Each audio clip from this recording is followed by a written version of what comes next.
सुलह हुदैबिया का एक पॉइंट ये था कि 10 साल तक मुसलमानों और काफिरों के दरमियान कोई लड़ाई नहीं होगी। इससे मुसलमानों को थोड़ा टाइम मिला और उन्होंने रिलैक्स होकर इस्लाम की दावत देना शुरू की। इस्लाम कबूल करने के बाद सहाबा की जिंदगी बाकी अरबियों से बिल्कुल अलग हो चुकी थी, जिससे अरब के लोग बहुत इम्प्रेस होते थे और आहिस्ता आहिस्ता बहुत सारे लोग इस्लाम की दावत कबूल करने लगे। इन सब में मक्का के दो बहुत इम्पोर्टेंट लोग खालिद बिन वलीद और अमर बिन आस भी थे। और खालिद बिन वलीद के लिए तो इस्लाम कबूल करना बहुत मुश्किल था, क्योंकि कुरान में वलीद बिन मुगीरा, जो खालिद बिन वलीद के वालिद थे, उनके बारे में बहुत सख्त वर्ड्स यूज किए गए थे। और अरब में खानदान और स्पेशली बाप की इज्जत सबसे इंपॉर्टेंट चीज होती थी। लेकिन फिर भी खालिद बिन वलीद ने अपने वालिद और पूरे खानदान के खिलाफ जाकर इस्लाम कबूल कर लिया।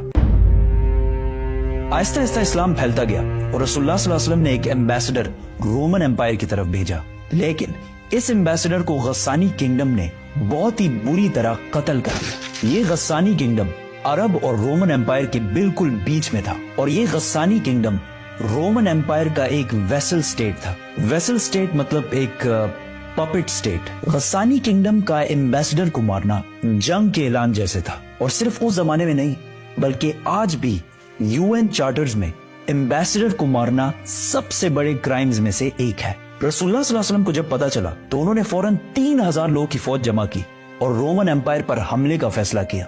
ये फौज मुसलमानों की सबसे बड़ी फौज थी। इससे पहले मुसलमानों ने इतनी बड़ी फौज कभी जमा नहीं की थी। रोमन एम्पायर इससे कुछ ही अरसा पहले पर्शियन एम्पायर से एक बहुत खतरनाक जंग जीत चुकी थी। रोमन और पर्शियन एम्पायर उस जमाने के दो बड़े सुपर पावर्स थे, जिस तरह आज अमेरिका और चाइना है।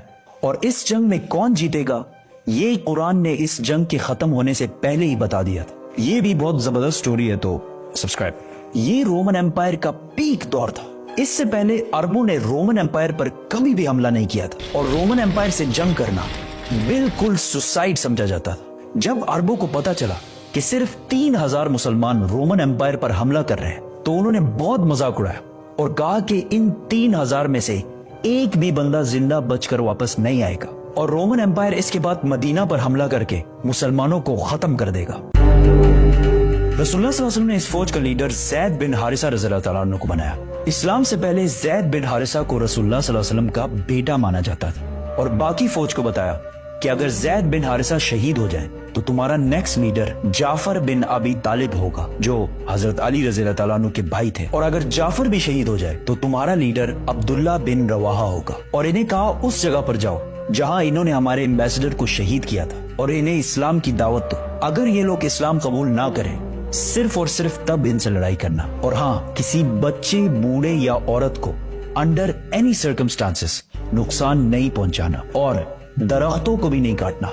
ज़ैद रज़ियल्लाहु तआला अन्हु 3000 फौज लेकर रवाना हुए तो रास्ते में उन्हें पता चला कि रोमन्स 2 लाख फौज लेकर मुसलमानों की तरफ आ रहे हैं। 2 लाख, 3000 वर्सेस 2 लाख।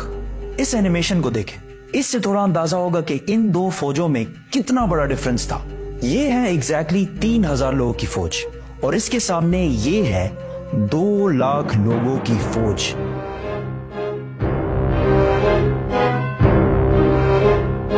अब कुछ वेस्टर्न हिस्टोरियंस कहते हैं कि ये 2 लाख नहीं बल्कि इससे कम थे, लेकिन सब ये बात मानते हैं कि रोमन्स मुसलमानों से बहुत ज्यादा थे।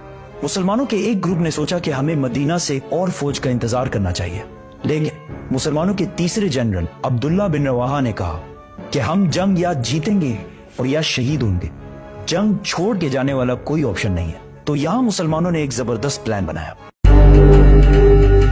वो इस जगह को छोड़कर जहां पहले लड़ाई होनी थी पीछे हटे और मुता के 2 पहाड़ों के दरमियान रुके। अब इसका क्या फायदा था? फायदा ये था कि अगर ये 2 पहाड़ ना होते और मुसलमान 2 लाख रोमन्स पर हमला करते तो रोमन्स मुसलमानों को चारों तरफ से घेर कर खत्म कर सकते थे। लेकिन इन 2 पहाड़ों की वजह से रोमन फौज ज्यादा स्ट्रेच नहीं हो सकती थी, तो लड़ाई में इनके ज्यादा नंबर्स होने का इतना फायदा ना होता। दोनों फौजों ने हमला किया और लड़ाई शुरू हुई। ज़ैद बिन हारिसा ने मुसलमानों की फौज का झंडा उठाया और बहुत फियर्स लड़ाई की, लेकिन वो शहीद हो गए। तो रसूलुल्लाह सल्लल्लाहु अलैहि वसल्लम के ऑर्डर के मुताबिक मुसलमानों के दूसरे जनरल जाफर बिन अबी तालिब ने झंडा उठाया और लड़ने लगे। लेकिन जिस हाथ में उन्होंने झंडा पकड़ा था वो हाथ कट गया। तो उन्होंने दूसरे हाथ से झंडा उठाया, लेकिन दूसरा हाथ भी कट गया और जाफर रज़ी अल्लाह तआला अन्हु शहीद हो गए। जंग के बाद इनके जिस्म पर तलवार के 50 निशान मिले और इन 50 में से एक भी पीठ पर नहीं था, सारे के सारे फ्रंट पर लगे थे। तो अब ऑर्डर के मुताबिक अब्दुल्ला बिन रवाहा नए जनरल बने और बहुत सख्त लड़ाई के बाद वो भी शहीद हो गए। फिर एक मुसलमान ने झंडा उठाया और जोर जोर से सबको कहने लगा कि जल्दी आपस में एक लीडर चूज करो, वरना हमारी पूरी फौज बिखर जाएगी। ये जंग मदीना से 1000 किलोमीटर दूर मुता में हो रही थी, लेकिन रसूलुल्लाह सल्लल्लाहु अलैहि वसल्लम ने इस जंग के बारे में मदीना में मुसलमानों को पहले ही बता दिया था कि सबसे पहले जैद ने झंडा उठाया और वो शहीद कर दिए गए। उसके बाद जाफर ने झंडा उठाया और वो भी शहीद कर दिए गए। उसके बाद अब्दुल्ला बिन रवाहा ने झंडा उठाया और वो भी शहीद कर दिए गए। उसके बाद मुसलमानों ने सैफुल्लाह, अल्लाह की तलवारों में से एक तलवार को अपना लीडर बना लिया है। इस फौज में अब तक खालिद बिन वलीद एक आम सिपाही की तरह लड़ रहे थे और लड़ते लड़ते 9 तलवारें तोड़ चुके थे और ये मुसलमानों की तरफ से उनकी पहली जंग थी। तो सारों ने unanimously without any doubt Khalid bin Walid को जंग के दरमियान ही अपना लीडर और जनरल बनाया। खालिद बिन वलीद रज़ी अल्लाह तआला अन्हु को पता था कि रोमन्स को इस जंग में हराना इम्पॉसिबल है, लेकिन अगर वो ये जंग छोड़कर चले गए तो रोमन्स मुसलमानों को कमजोर समझकर मदीना पर भी हमला कर सकते हैं। तो अब मुसलमानों को एक ऐसी गेम खेलनी थी कि मुसलमान वापस भी चले जाए और रोमन्स इन्हें कमजोर समझकर इन पर हमला भी ना करें। तो उस रात खालिद बिन वलीद रज़ी अल्लाह तआला अन्हु ने अपनी फौज को रीशफल किया, मतलब राइट वालों को लेफ्ट और पीछे वालों को आगे किया। अगले दिन जब जंग शुरू हुई तो पहाड़ों से धुआं उठने लगा और कुछ ड्रम्स की आवाजें आना शुरू हुई। तो रोमन्स को लगा कि मुसलमानों की मदद के लिए मदीना से एक बहुत बड़ी फौज पहुंच गई है और आहिस्ता आहिस्ता मुसलमानों की फौज बहुत ही ऑर्गेनाइज्ड और प्लान्ड तरीके से जंग से पीछे हटने लगी। ऐसा लग रहा था कि मुसलमान चाहते हैं कि रोमन्स इनका पीछा करें और वो इनको ट्रैप कर दे। रोमन्स ने सोचा कि मुसलमान हमारे साथ बहुत बड़ी गेम खेल रहे हैं, ये चाहते हैं कि हम इनका पीछा करें और ये ओपन डेजर्ट में अपनी बड़ी फौज के साथ हमें खत्म कर दें। तो रोमन्स ने ये सब देखकर मुसलमानों का पीछा नहीं किया और मुसलमानों की फौज आहिस्ता आहिस्ता वहां से पीछे हटकर मदीना पहुंच गई और मुसलमानों की फौज को रोमन्स के मुकाबले में बहुत कम नुकसान हुआ। मदीना वालों ने सोचा कहीं ये लोग जंग से भाग कर तो नहीं आए, तो उन्होंने इस फौज को बहुत ही बुरा भला कहा। लेकिन रसूलुल्लाह सल्लल्लाहु अलैहि वसल्लम ने कहा ये भाग कर नहीं आए, ये हमारी मदद लेने के लिए आए हैं और बहुत जल्द हम रोम पर दोबारा हमला करेंगे। ये जंग तो रोमन्स और मुसलमानों के दरमियान थी, लेकिन पूरा अरब इस लड़ाई को बहुत गौर से देख रहा था, क्योंकि पहली बार अरब ने माइटी रोमन एम्पायर की ताकत को चैलेंज किया था।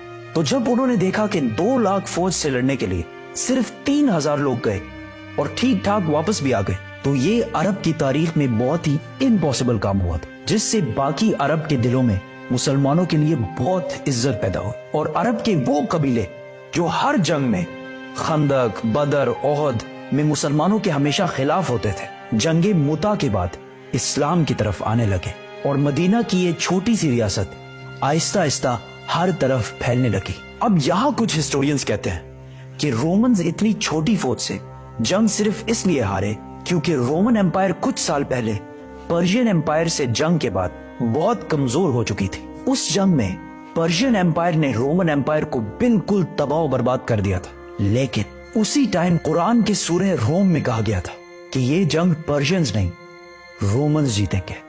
और ये भी बहुत इंटरेस्टिंग स्टोरी है। सब्सक्राइब।